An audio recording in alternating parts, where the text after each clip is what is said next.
Hi, future doctors. I am Dr. Salam Hamdi, anesthesiologist intensivist at Sahlul Academic Hospital, associate professor in anesthesiology and intensive care affiliated to the Faculty of Medicine of SUS. In this video, I co-worked with Dr. Rauda Shrigi, whom is also anesthesiologist intensivist at Sahlul Academic Hospital. She is also associate professor in anesthesiology and intensive care affiliated to the Faculty of Medicine of SUS. In this video, we will talk to you about the concept of damage control resuscitation, but in the lethal diamond model. Why I say but? Because if you remember, we did another video previously about the same concept, damage control resuscitation, but in its classic model, meaning lethal triad. At the end of this session, you will be able to define the four physiological derangements that constitute the lethal diamond, explain the synergistic impact of hypocalcemia on coagulopathy, acidosis, and hypothermia.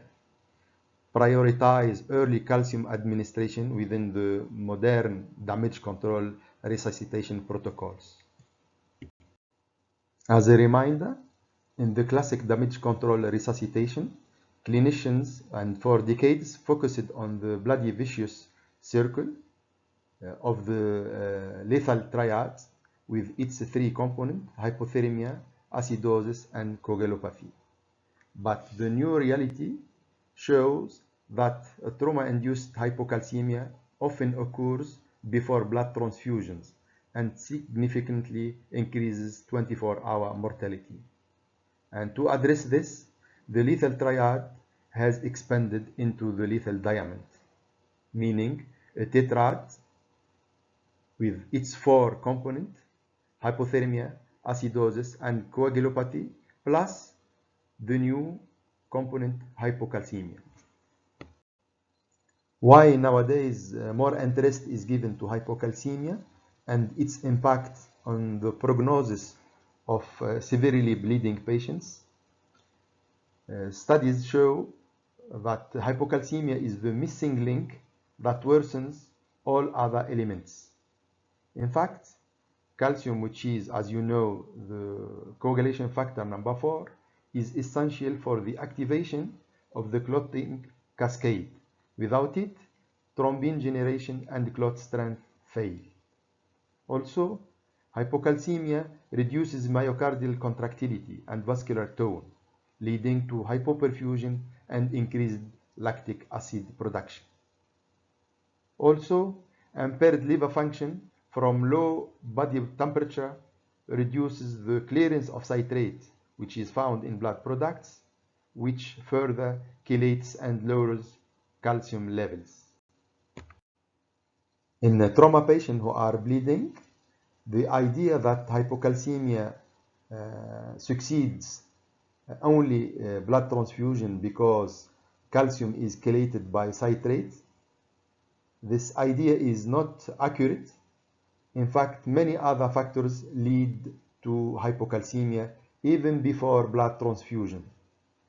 And many studies show that the percentage in trauma patient can reach even the level of 50%.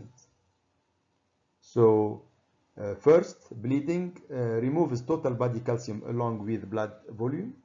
Second, injury-related acidemia changes how calcium binds to proteins, making it less free and functional. And as you know, the functional fraction of calcium is the ionized one. Third reason to have hypocalcemia even before transfusion is the tissue injury and ischemia. In fact, in severe situation like hypoxic ischemic injury, there can be a shift of calcium into cells, lowering serum levels. Fourth, trauma triggers systemic inflammation, altering calcium hemostasis.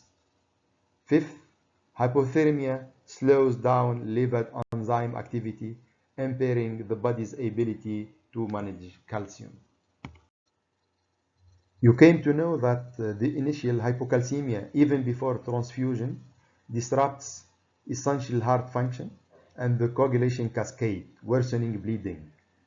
For that, waiting for laboratory confirmation is no longer considered best practice, and early administration of calcium, according to established protocols, is now integrated into massive transfusion protocols and even before it. The goal-directed therapy is to utilize point-of-care testing for ionized calcium to guide resuscitation efforts and maintain appropriate levels. The 2026 focus is that resuscitation must simultaneously address all 4 points, including hypocalcemia, to effectively break the damage cycle. In conclusion, the lethal diamond represents the modern understanding for identifying polytrauma risk. Hypocalcemia is a primary driver of mortality in trauma, and not solely a consequence of transfusion. Proactive calcium replacement is considered a critical component of trauma management alongside strategies such as warming the patient, treating acidosis, and controlling hemorrhage.